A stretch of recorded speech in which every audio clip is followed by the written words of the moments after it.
Hi everyone, welcome to today's webinar. We've got a number of participants here today, so please use your mute function, and it's helpful to turn off your video. That just helps with the bandwidth. But you'll be invited to talk during the presentation.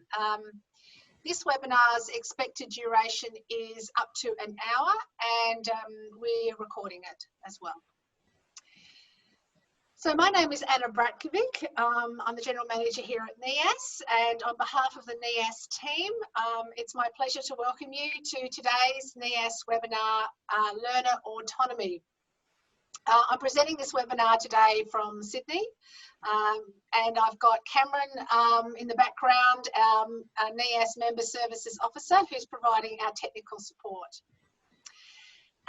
Now, so today's webinar is going to cover a short introduction to NEAS.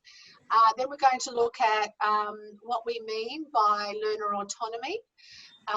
We're going to examine how the ELT sector has responded to the concept of learner autonomy.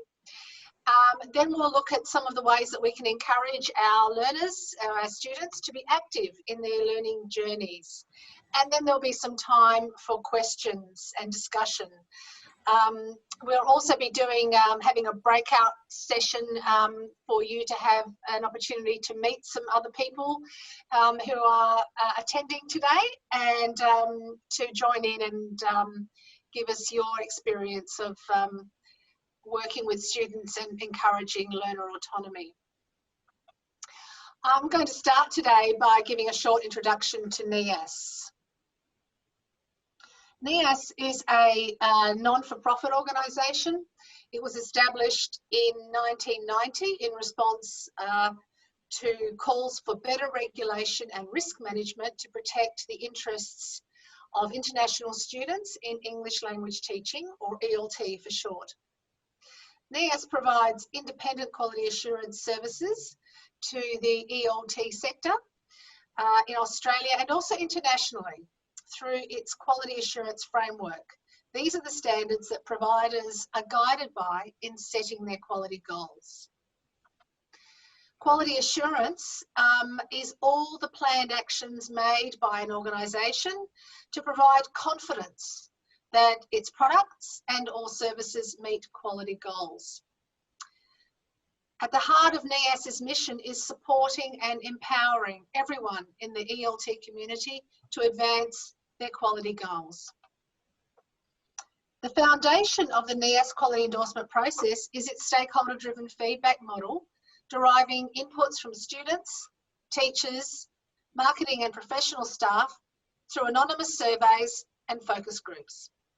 At its very core, NEAS quality endorsement is grounded by the NEAS quality assurance framework. Far from an inflexible document, the framework evolves and expands to reflect the needs and innovations of the ELT community and the education industry. The framework currently comprises these 9 quality areas.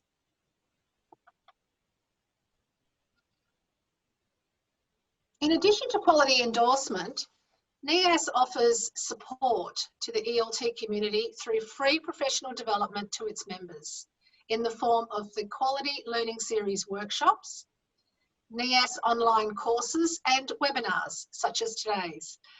These align to the NEAS quality assurance framework so that NEAS members are able to focus their professional development on their immediate quality goals. You can find out more about NEAS professional development on our website. Today's webinar is about learner autonomy, and it aligns with quality areas A, B and C in our quality assurance framework. This webinar is suitable for everyone, no matter how experienced or knowledgeable you are, and the slides will be available to you after the webinar.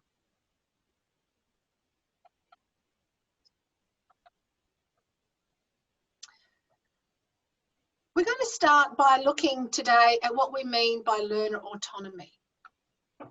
The concept of learner autonomy came about as a result of the Council of Europe's Modern Languages project, with the term learner autonomy first coined by Henry Holleck in 1981. Holleck defined learner autonomy as the ability to take charge of one's own learning. Early studies and attention paid to the concept of learner autonomy resulted in the proliferation of self-access centres in the late 1980s and 1990s, with the emphasis being on self-directed learning. Although Holleck treated learner autonomy as an attribute of the learner themselves, autonomy was also applied to situations that learners were placed in. So it was assumed that learners would take responsibility for their own learning in environments that would lend themselves to acting independently and making their own decisions. So as a result of this, self-access centres became the standard feature of language centres all over the world.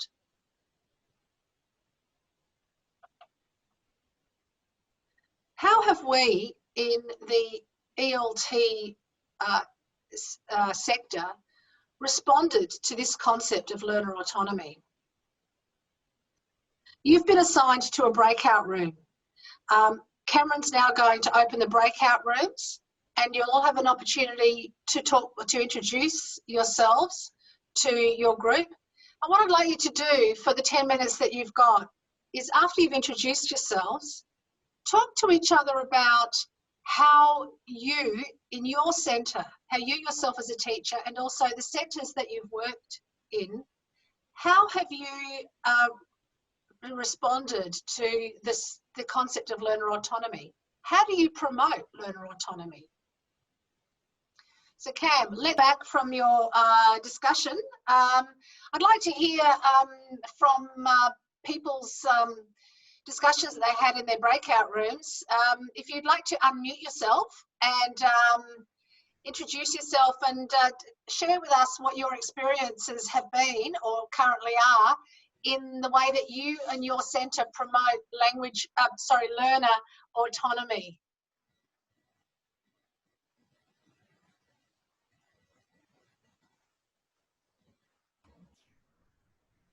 Maybe you need to be the teacher and ask us one at a time. Yep, all good. Hi there, I'm Grace. And Hi. Lola. Yep, so we're from a language school in Brisbane City. Yeah, we're from LSI. Yep. And the way we promote autonomous learning is by, well, first of all, providing self-study materials like the library stuff. And then what else we talked about is trying to get students to research something they're already interested in, and they would normally be researching, but not in their language, but in English. So to get that extra motivation going. And then Debbie, who was in our group, also suggested having some kind of like not letters, but what was that? What was Journal. that, Debbie? Like a journal that a student could write to a teacher about something, you know, like a diary entry sort of thing, and the teacher would comment back to, you know, that kind of stuff. And Reporting news, like reporting news, yes. They can choose any news that they're interested in. Yeah, and report it back to the class. Yeah. Great, great. They're great suggestions. Yeah, yeah. What about from another group?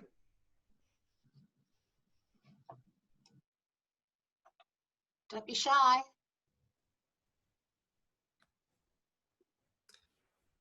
I'll go. It's Andrew Palmer here from the Gordon TAFE in Geelong. Hi, Andrew. Hi. We had some really interesting, quite a range of ideas from the last one we talked about was creating an infomercial.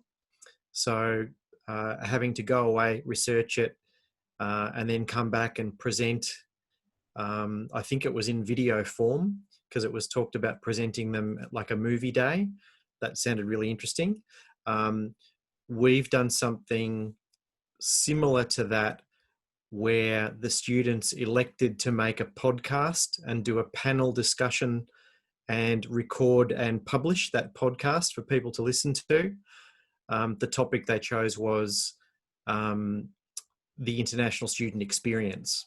And so different groups could then elect, well, I want to talk about study in Australia. I want to talk about living in Australia. I want to talk about working in Australia. There was some shared ideas about giving the students feedback after maybe an assessment.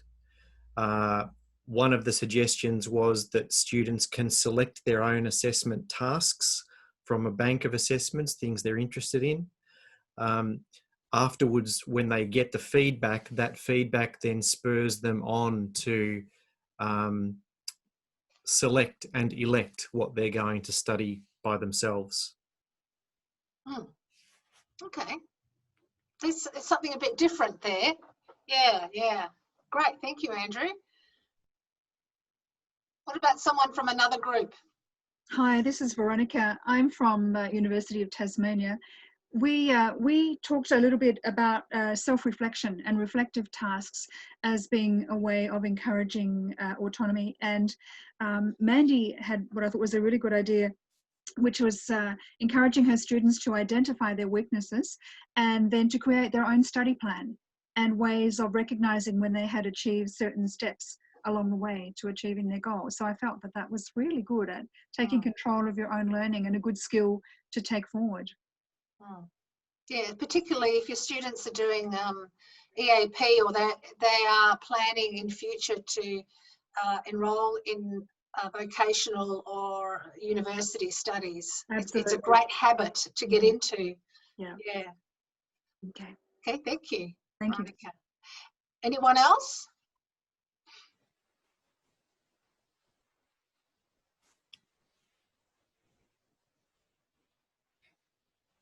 Okay, all right. If no one else wants to share, that's fine. I'm not going to pressure anyone. There'll be time afterwards as well if you want to further offer some more discussion or ideas. So I'm going to go back to in terms of getting back to the general idea of learner autonomy and what the response generally in the sector has been to the concept of learner autonomy, which, remember, was only first defined in 1981, which kind of seems like a long time ago, and maybe some of you weren't even born then, but it's not, to me, it seems, relatively recent. But anyway, that's just me. So here we go. So yeah, the first, as I said, the first kind of impact, certainly in Australia, and that was my experience. I got into the sector in the early 90s, and the first impact of the concept of learner autonomy was around situational autonomy, and that's creating a self-access centre. So every centre that was NEAS endorsed when we first started in the late 80s had a self-access centre. And then after that, soon after that, you had CAL labs or CALL labs, computer assisted language learning. I don't know whether any of the newer centres would even have a CAL lab. A lot of well-established centres still have them, but they may just be computer rooms. And what they were doing was they were examples of, I guess, very early introduction of technology coming into English language teaching, and also very early models of blended learning. Of course, students were encouraged to also be involved in out-of-class activities or excursions, whether that's within the 20 hours of face-to-face or whether that was outside. Of course, as the other area of learner autonomy is where the individual student goes and does a study abroad or an immersion, which is what really all of our students are doing here in Australia. So these were the trends, and you can actually, if you did do some research, you can see that the English language teaching community starting from self-access, started driving these concepts of learner autonomy through their curricula, through their teaching materials, through the way that they built their campuses, until where we're at today. But what about learner autonomy in the classroom? And you've given us some, your discussions yielded some great examples of the way learner autonomy is promoted within the classroom. So from the 1990s, there was greater attention paid by researchers in ELT, by teacher trainers and teachers themselves in the different pedagogies and methodologies that promotes learner autonomy within the classroom environment, like some of the things that you've suggested, research projects, going away and doing their own research, bringing it back to the classroom, some type of performance, like an infomercial, doing self-reflection, having a study plan, or just being involved in group work. So group work and cooperative decision making and negotiating tasks in the curriculum became normal practice, very common practice from the mid-1990s onwards. And these concepts are now widely accepted in mainstream education, not just in ELT, but in other education sectors as well. And you see a lot more attention being paid to frameworks that encourage and focus on learner self-motivation, their self-determination, self-regulation, and identity. And let's not forget that education policy throughout the world is becoming more and more globalised. So the concept of learner autonomy and individualisation is now being applied to education policies across the world. Learner autonomy has now been packaged and presented at conferences all over the world as a universal educational value. Holek's original definition that I put on the slide earlier, that is the ability to take charge of one's own learning, is still today the most widely cited definition of learner autonomy. There have been many variations in its definition and application, but there is always that constant and agreement amongst teachers, researchers, teacher trainers, and also learners themselves that language learning is a social process and it involves interaction with others. Now, if you're interested in this whole area of learner autonomy, and it is a very interesting topic, and in fact, Australian researchers are some of the best in the world in this area. I suggest you have a look at these references. These three references are a great place to start. Don't worry if you don't get this down. These slides will be available to you after the webinar. So now what I'd like to do is have a look at some of the ways that you can promote greater awareness of learner autonomy and learner agency in your students' learning journeys. And I'm going to give you some examples of the things that you can do, some of which some of you have already mentioned. Now, if you look at the NEAS principles, we always, in our webinars, go back to our basic principles, is where in the principles can you see where learner autonomy appears. And in our principles, you'll see that we target three main areas. Firstly, in area A is around course design. In area B, it's around providing support for learners. And area C is around the resources and the design of the facilities that also promote learner autonomy. So that's what we're going to be looking at for the rest of today's webinar. And we're going to start with course design.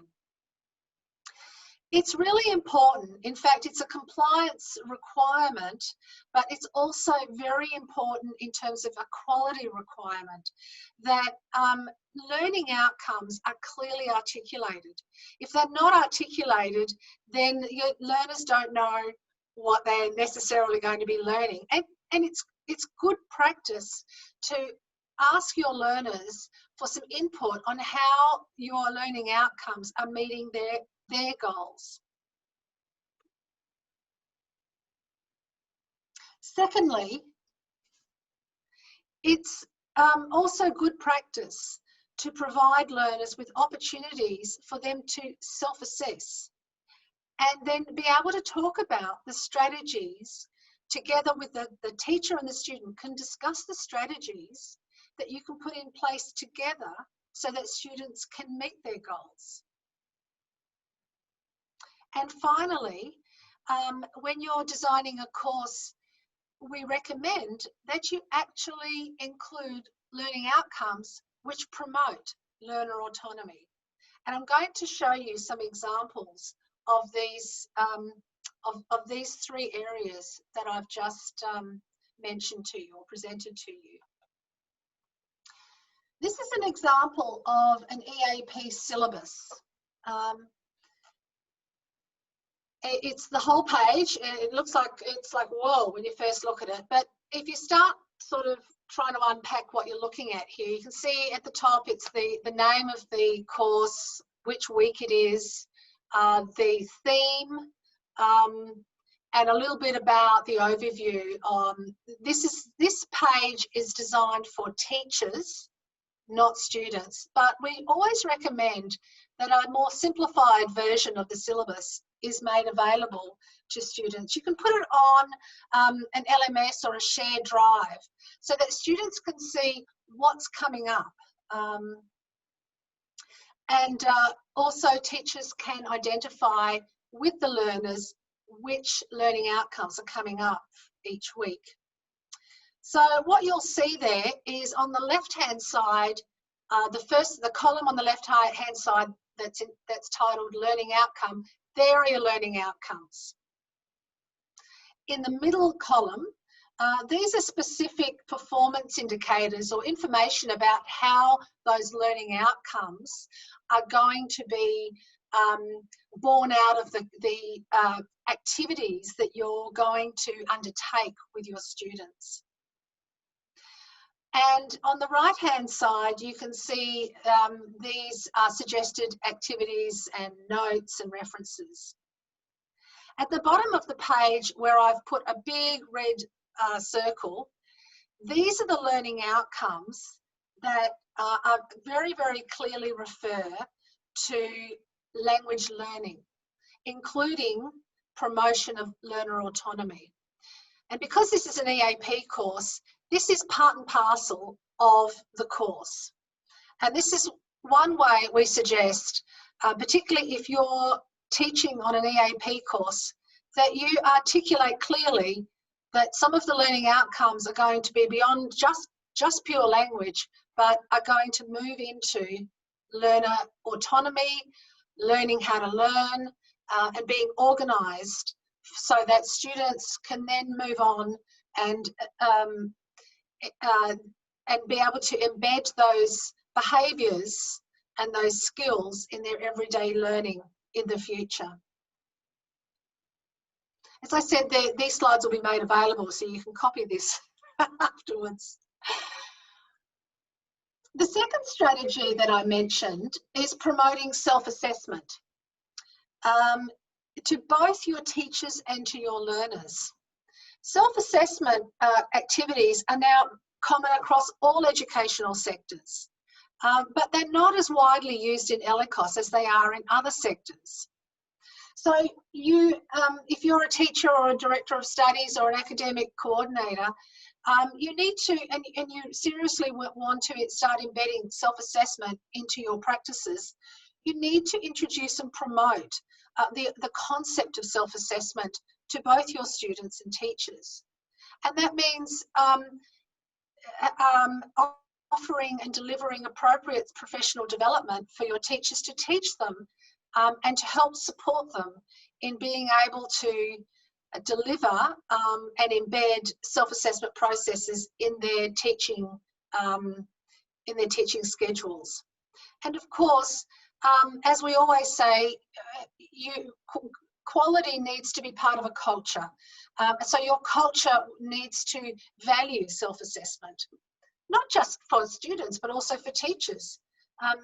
You may think about introducing peer assessment for your teachers as well. We're going to talk about that in next month's webinar.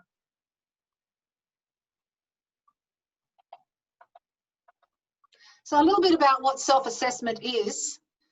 It's a process, it's a formative assessment tool or process where students reflect on and evaluate the quality of their work and their learning, judge the degree to which these reflect explicitly stated goals and criteria, and identify strengths and weaknesses in their work and revise accordingly.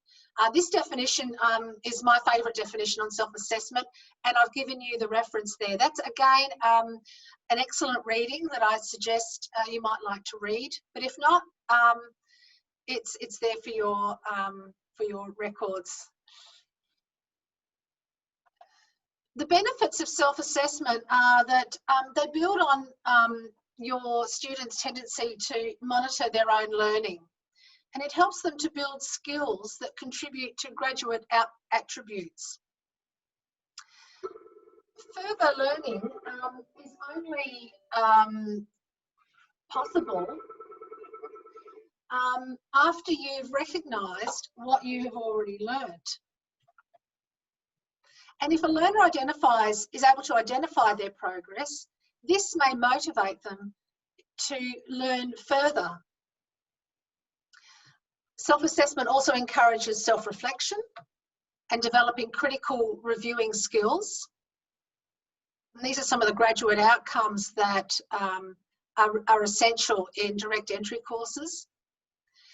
Self-assessment also promotes learner responsibility and independence, and it encourages student ownership of learning and having greater agency in what they're doing. But it's not without its problems.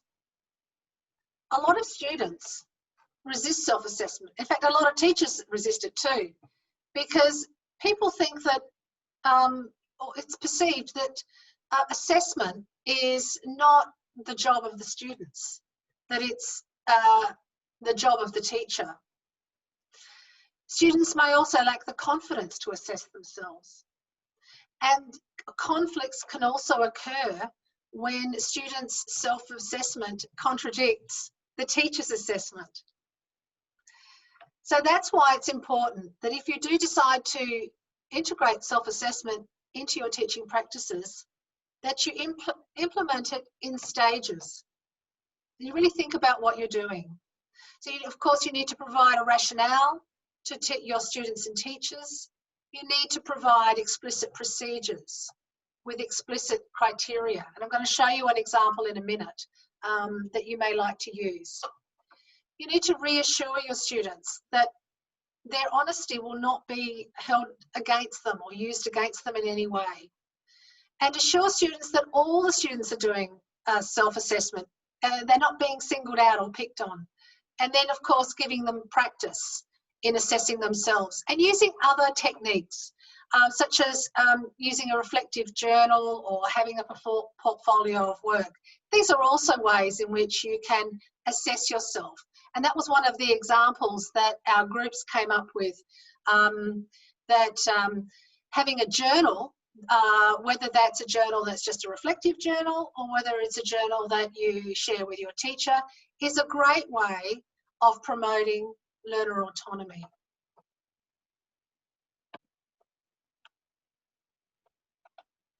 Here's an example of a template. And if you want to actually get a Word version of this template, you can email us and we'll send it to you. This is a template that you would use if you were going to go ahead and decide to use a self-assessment as a way in which to promote learner autonomy and also to promote better engagement between your students and teachers. This is the first page that you'd use in the first week. So it's kind of like, it looks like a needs analysis, but it's a way in which you can ask the student, they go away, fill it out, think about their study goals, what their interests are, what kinds of techniques help them to learn, what they identify as their strengths and their weaknesses, and any other comments or questions they may have about the course.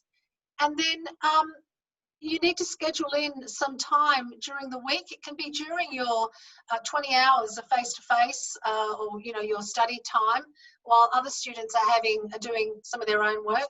Spend a couple of minutes. It doesn't have to be very long, but it needs to be something you do consistently as a habit and a routine to talk to the student about their goals for the next, for the course. This next slide is like the next page. This happens, say, in a couple of weeks, or this is week 4 of a 16 or 15-week course. So what we've done here is the student has identified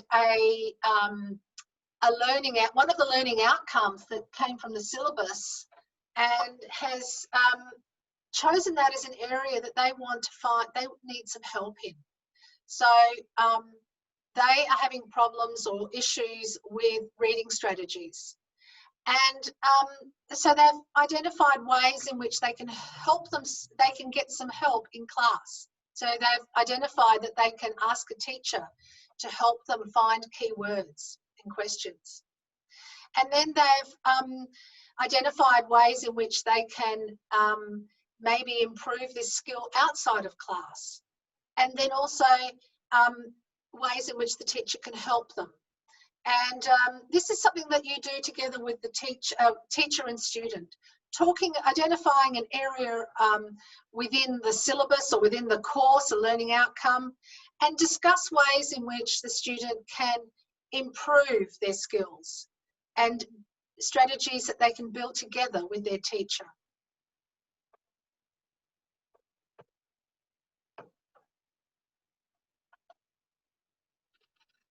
Okay, and finally, the third strategy that I discussed was selecting resources and materials which promote learner autonomy. I've got on the slide an example of some course books. These are from the EAP Now series. These are EAP books at different levels, the intermediate and the upper intermediate course books. And you'll find that if you flick through these course books, you will find learning outcomes which focus specifically and on promoting learner autonomy. And these are just one example. When you are looking through your EAP materials, try and find course books or materials that incorporate learning outcomes that focus on or that help drive learner autonomy within your learners. So this would be a good strategy for those of you who are teaching EAP or on direct entry courses. So there were 3 strategies that NEAS recommends. Areas such as looking at your courses, looking at ways in which you can enable students to self-assess, and finally finding resources that focus or embed learning outcomes which promote learner autonomy. So I'd now like to open up to share, for those of you who have joined us today, are there any questions or anything you'd like to share about any of the strategies that we've talked about today, either the strategies that I've presented or maybe things that you talked about in your group, or maybe things that you are doing in your centre? Yeah, Anna, the one thing that I just wanted to comment on in terms of your ideas about in week 1 and how you can use that intro activity for like a diagnostic. There's another option that's actually very similar where we've been asking students to sort of write about themselves, include a picture, put perhaps a bit of a description about where they're coming from, their background, and that can be integrated in what they want from the course. So I often use a bit of a past, present, future kind of structure to it. So the first paragraph is a bit more of the past. Present is, you know, how did you get here? Where are you living now? That kind of thing. And then what do I want from that course? That's when you bring in those kind of sort of frames in order for students to create, give the teacher a bit of an idea about what they want to achieve in that course. So it combines all of what you're talking about sort of self-assessment of what their needs are, into an activity that's really communicative and also helps them to get to know each other in the classroom and for the teacher to get to know the students themselves and what their interests are and that kind of thing too. And I found that works really, really well in the first few days. Yeah, and it sounds much more interesting than the one that I presented, which was very dry. Yours sounds much better than mine. It just extends it, that's all. It's similar idea, yeah. But you can do that. It shows that you can apply that concept across a range of levels. You can do that with very low levels. You can do it with high levels. It doesn't have to be an EAP class. Everyone's got goals. We've got goals as well. And you can even do it about yourself. You know, you can have your own, can't you? I mean, do you do your own, Paul? Do you I do. yourself? I do actually, so that the students know who I am and what my background is and all that too. And that's often a good opportunity for the students to reflect on their own writing and whether or not they feel that they've communicated everything that they wanted to. We also, when we were doing face-to-face classes, I printed out in colour and put it up on the wall. Yeah. And I noticed that even in weeks 7, 8 of the course, the students, if I'm, you know, walking in 5 minutes late or something like that, the students are all up against, up at the wall, looking back over what they wrote in week 1, and oh my God! I can't believe I wrote that. Yeah. Yeah, exactly. Yeah.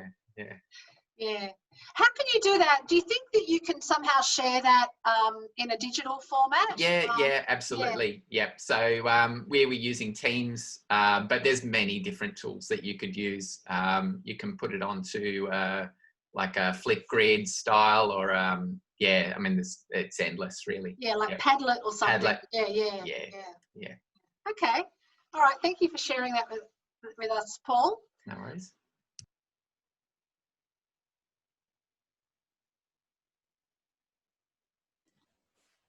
Is there any other comments?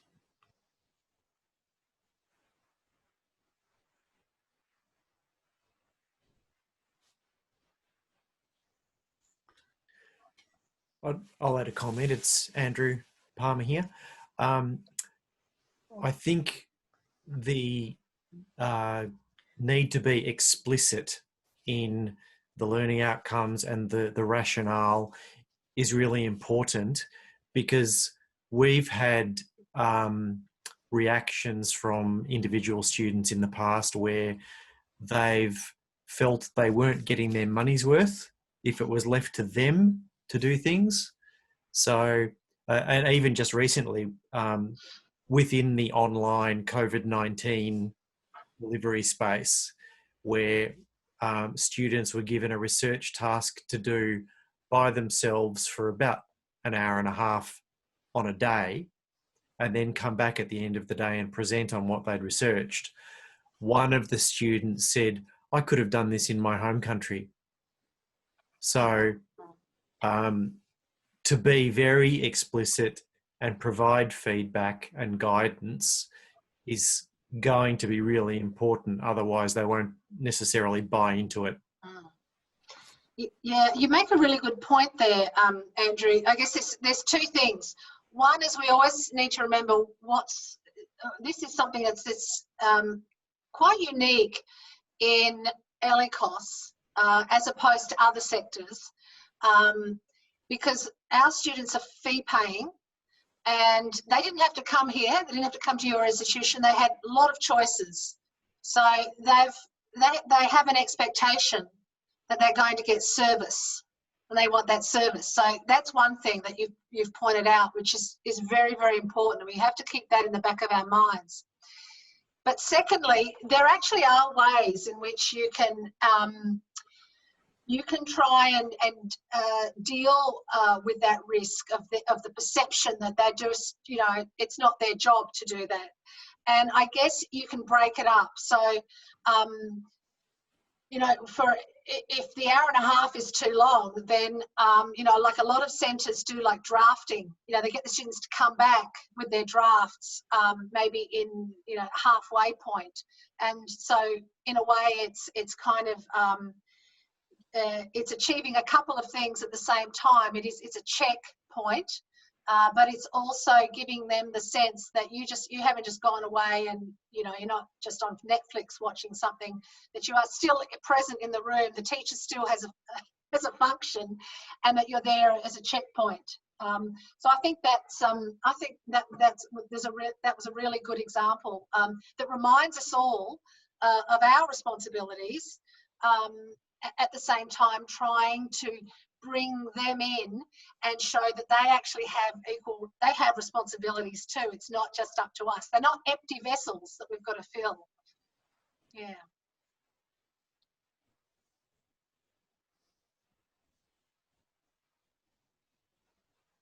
Anyone else?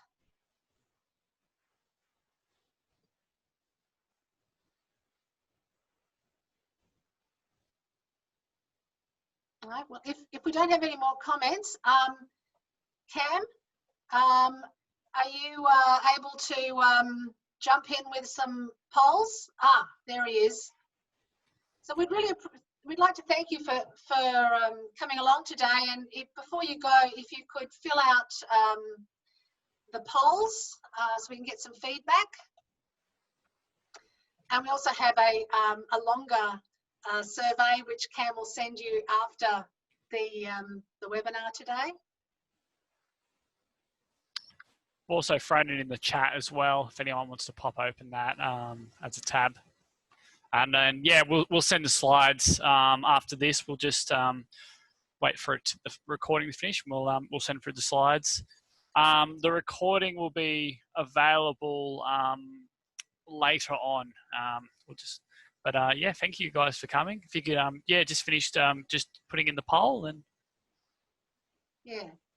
So thanks very much. On the behalf of the NEAS team, I'd like to thank you for coming along today, for sharing your experiences, and we hope that you can come to our next workshops and webinars. We've got a few coming up. We've got our CEO is delivering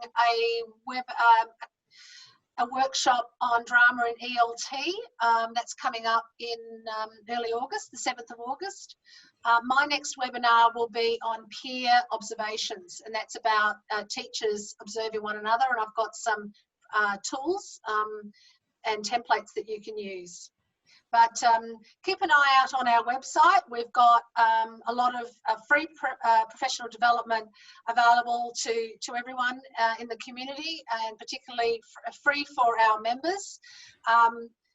You're not alone. We're all still here. We're all here to support you. So stay in touch with us and give us some feedback if you like. We do appreciate hearing from you.